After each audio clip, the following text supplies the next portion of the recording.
बेटा बेटा बेटा बेटा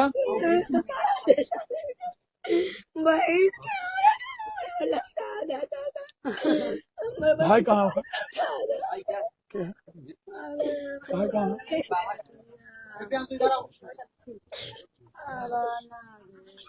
कैस कुछ कहबा हमरा बतेबा? हमरा बतेबा नहीं तो फिर हम का करब? हम अभी जस्ट जेल से छुटली, सीधा हम बेटी के देखे ले चले।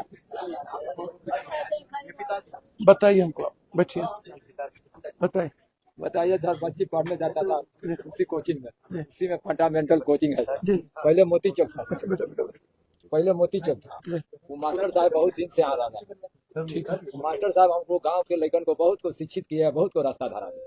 विश्वासी मास्टर है। वो है 1 तारीख से यहाँ 1 जनवरी से ओपन किए थे कोचिंग, माने मोती चौक से बंद करके यहाँ चला। उसी में बच्चे हमारा पढ़ने जाता था। यहाँ से 8 बजे के 5 मिनट पहले निकला हुआ, 15 मिनट 10 मिनट बाकी था तो यहाँ से निकला। यहाँ से नकटी भवानी पैदल गया। नकटी भवानी जहाँ मोड़ किए मंदिर, वहाँ से टेम्पू धर के जाके वहाँ सुमित्रा अपार्टमेंट है, उसी में कोचिंग चलता था। उसी में हमारा लड़की गया है पढ़ने। यही टेम्पू से गेट से उतरा है, गार्ड देखा है बच्ची उतरा है, हंसते गया। कोई बात नहीं, हंसते गया। गार्ड भी देख रहा है सर। उसके बाद में हमको बच्ची गया है। उसके बाद में बच्ची हमारा सोचा होगा ऊपर कोचिंग है, एक फ्लावर पर कोचिंग है सर। बच्ची हमको गया है, एक लड़का वहाँ से दौड़ा है, गार्ड देखा है, मैंने उसी में काम करता है, कार्बेटर के काम करता है। आप क्या करते हैं? हम सर कमा खा के मजदूरी करके सर बाल बच्चा खेती किसानी मजदूरी करते हैं। खेती किसानी करते हैं और क्या करते हैं? मजदूरी। हाँ, खेती है। खेती अपना थोड़े सर मंडी बटैया लेके कमा खा रहे हैं, बाल बच्चा को पढ़ा रहे हैं, पहना रहे हैं, उड़ा रहे हैं, चोरी चमारी नहीं करते।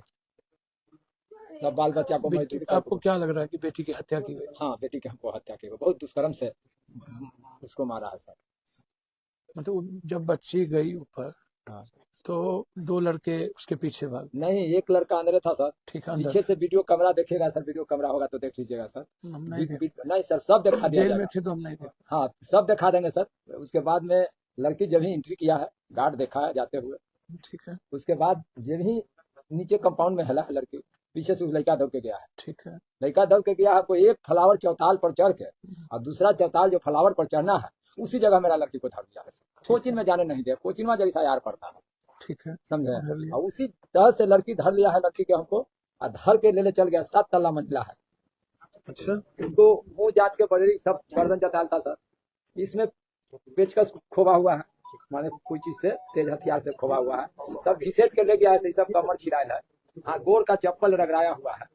उसके बाद सर, उसके बाद प्रशासन ऊपर चढ़ा हुआ था सर। प्रशासन के लेके सब कुछ चढ़ा हुआ था सर। उस लड़का नहीं देखा कि माने पाप उस लड़का को गुहार होगा, उस नहीं देखा कि माने ऊपर प्रशासन चढ़ा हुआ। वीडियो कैमरा में जो लड़का का फेस आया हुआ है, वही लड़का दोनों माने उसमें एंट्री करा तो देखा कि ऊपर हम लोग सब 7 तल्ला पर, प्रशासन जितना था सब 7 तल्ला पर चढ़ा हुआ था। तो ऊपर से उतरने में तो टाइम लगेगा सर। उसके बाद में वो लड़का धरा गया चौताल पर। चौताल पर धरा गया, तब प्रशासन नहीं धरा। हम लोग वीडियो में जो देखे, फेस मिलाए, कोई फेस मिलाएगा वीडियो में तो देखेगा ना हम। लड़का पकड़ा गया? हाँ, लड़का पकड़ है दोनों। हाँ, दोनों ने। 3 लड़का है, एक गार्ड, चारों फुलवाड़ी थाना में। ये दोनों लड़का 3 क्यों ऐसा किया? मतलब कि आपको क्या लग रहा है कि उसको बलात्कार करने के नियत से? हाँ, बलात्कार करने के माने बलात्कार किया या नहीं हुआ, ये तो हम नहीं बता सकते हैं सर। ये तो हम नहीं बता सकते हैं। हाँ, लेकिन उसको बेरहमी से सर मारा गया। उसके बाद 7 तल्ला के ऊपर से बिगा है। जब देखा है कि बेहोश हो जाए चाहे मर जाए तो अपना लात पचाने के लिए कि इससे हल्ला हो जाएगा कि छत पर से। आप लोग पिता के आवाज को सुन रहे होंगे और माँ के भी आवाज को सुन रहे होंगे और उसकी बहन के हालात को देख रहे हो। दोस्तों, पप्पू यादव के आवास पर हम मौजूद है। यही वो जगह है जहां से पप्पू यादव को देर रात पुलिस उठा करके ले गई थी। आपने देखा था किस तरह के हालात बने थे जब पप्पू यादव को गिरफ्तार करने के लिए पुलिस पहुंची थी। इस आवास से उठा करके पुलिस ले गई और उसके बाद लगातार 6 दिनों तक पप्पू यादव कैद में रहे।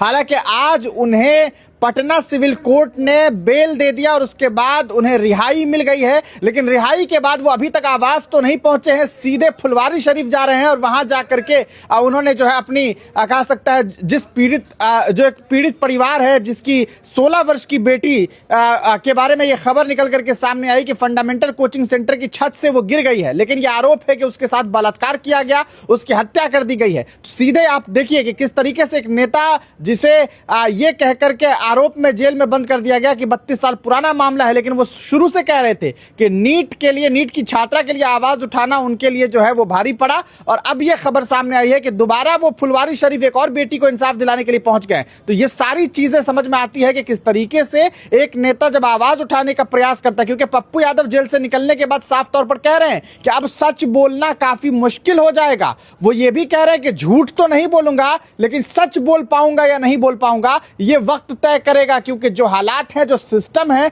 जिस तरीके से पप्पू यादव 6 दिनों तक प्रताड़ित हुए, उसके बाद उन्हें भी ये लगने लगा है कि शायद सच बोलना आसान नहीं है। देखना ये होगा कि आइंदा आने वाले वक्त में क्या कुछ तस्वीरें सामने आएगी। लेकिन पप्पू यादव क्या कह रहे हैं, आप इस वीडियो को देखिए। वो तो बेंगलोर से आए सर, बेंगलोर से आई है ये बच्ची।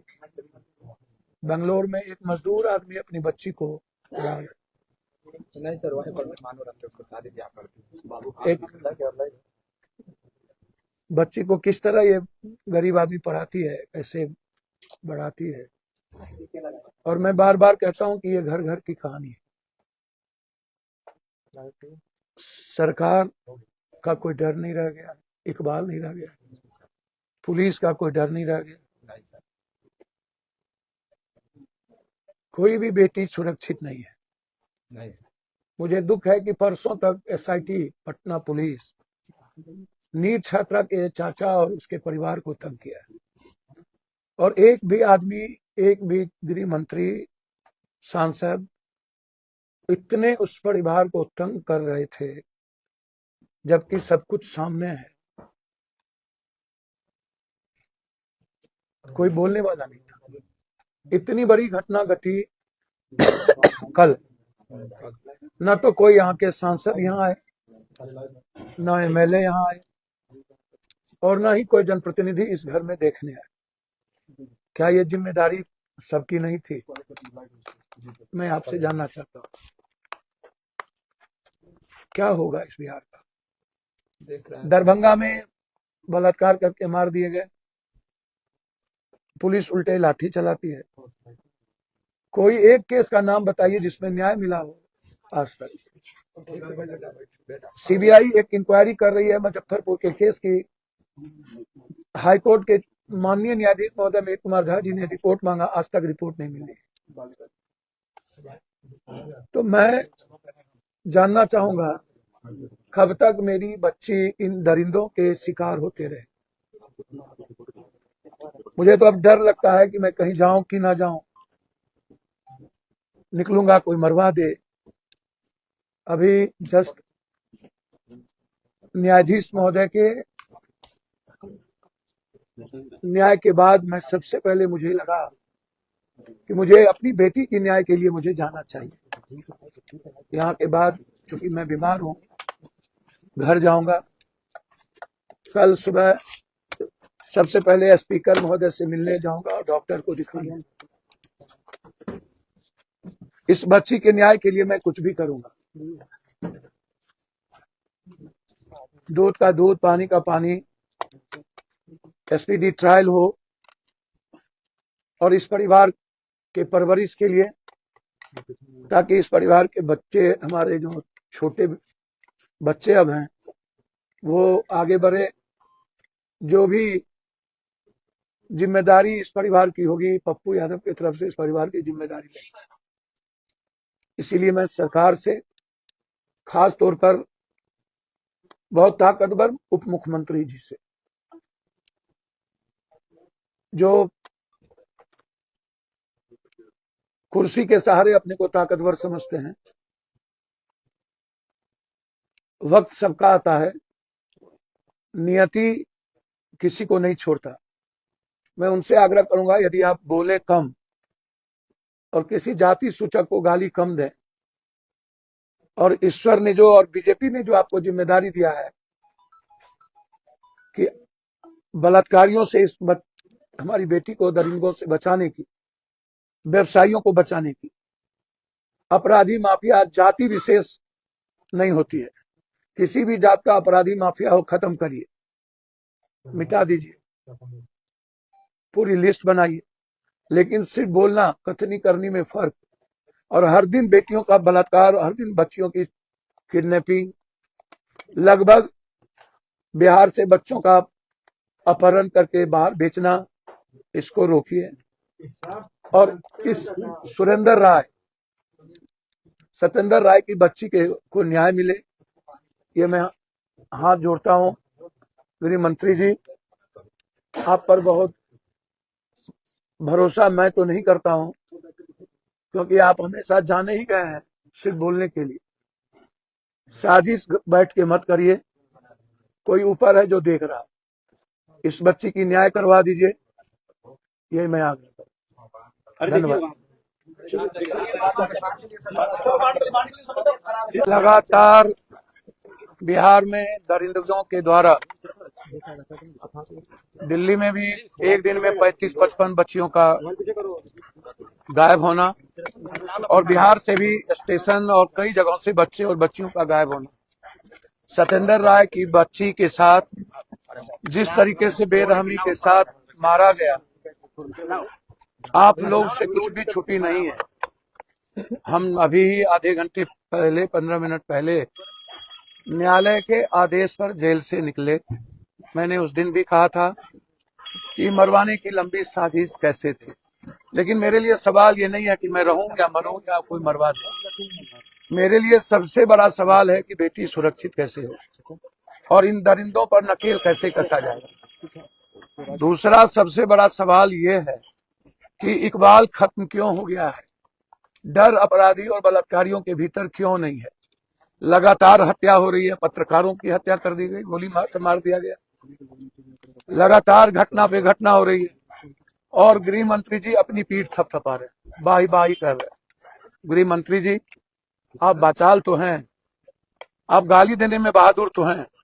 आपको बीजेपी और भगवान ने एक जगह दिया है, बिना किसी जाति को गाली दिए, और अपराधियों की कोई जाति नहीं होती है। मुख्यमंत्री जी, सबको खत्म करिए आप, पूरा बिहार आपके सपोर्ट में रहेगा। लेकिन आप तो कायर आदमी, आप डरते हैं। एक साधारण सा पप्पू यादव से आपका प्रशासन डर जाए तो आप साजिश कर ही सकते हैं।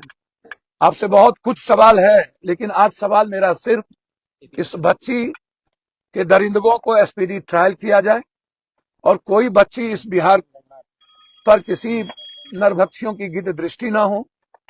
और नीट छात्र के मामले में कल तक जिस तरीके से आपकी एसआईटी ने उस परिवार को तंग किया और पूरे बिहार के नेता, एमपी, एमएलए, मंत्री मौन बन गए, चुप हो गए, ये सबसे बड़ा दुर्भाग्य। क्यों?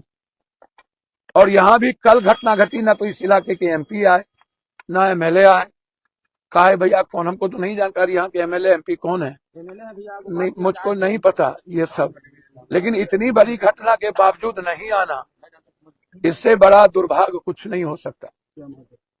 मुझे भरोसा नहीं है, जो भी हो गाली गलौज देने से पहले न्याय के लिए लड़ने की हिम्मत कर ले। जो विधायक है, गाली तो बहुत देते हैं आप, आदित्य कटाक्ष कर रहे थे। हाँ, तो जब वो मर रहे थे और उनको जब पारस मार रहा था तो अकेले हम ही देखने गए थे, और मैंने बड़े भाई की तरह उनकी दुआ की। वो कितना गाली देंगे और कितना कौन गाली दे रहा है, मेरे लिए वो सवाल नहीं है। लेकिन मैं इतना जरूर कहूंगा कि अपनी जिम्मेदारी को सब निभाए, तो फिर पप्पू यादव को सच बोलने की जरूरत क्या पड़ेगी, और हमें आने की क्या जरूरत होगी। हम जेल से निकले थे, बीमार हैं, कल स्पीकर से हमें मिलना है, सुबह 10 बजे हमें जाना है, तो हम चुपचाप अपने घर जाते। हमें चोट लगी हुई, लगातार पीएमसीएच में भी हमें मरवाने की कोशिश की, उस रात भी हमको मरवाने की कोशिश की। तो इसीलिए हमें लगा कि मेरी बेटी मेरे लिए प्राथमिकता है। हम उम्मीद करते हैं न्याय मिले, और इस परिवार के लिए आर्थिक, व्यक्तिगत जितनी मदद हो सकती है पप्पू यादव की तरफ से होगी। नया केस में नहीं फंसाने का डर लग रहा है, फिर पहुंच गया, फिर नया केस में कोई फंसा देते हैं। अच्छा, एक बात बोलूं मैं आपको, हम मरेंगे या कोई मरवाएगा हम जानते हैं क्या? सच को मरवा के दबाइएगा। हाँ? भैया 5 केस में तो इन्होंने 17, 19, 20 सब केसों में तो फंसा के देख ही लिया। न्यायालय जब तक जिंदा है और जनता और आप लोग जब तक जिंदा है, मीडिया और खास तौर पर न्यायालय और जनता, तब तक हम डर तो अब लगता है कि सच बोलूं कि नहीं। इस बार हमको भगवान से भी और सच से भी डर लग गया, लेकिन न्यायालय के रहते हुए अब मैं नहीं डरूंगा।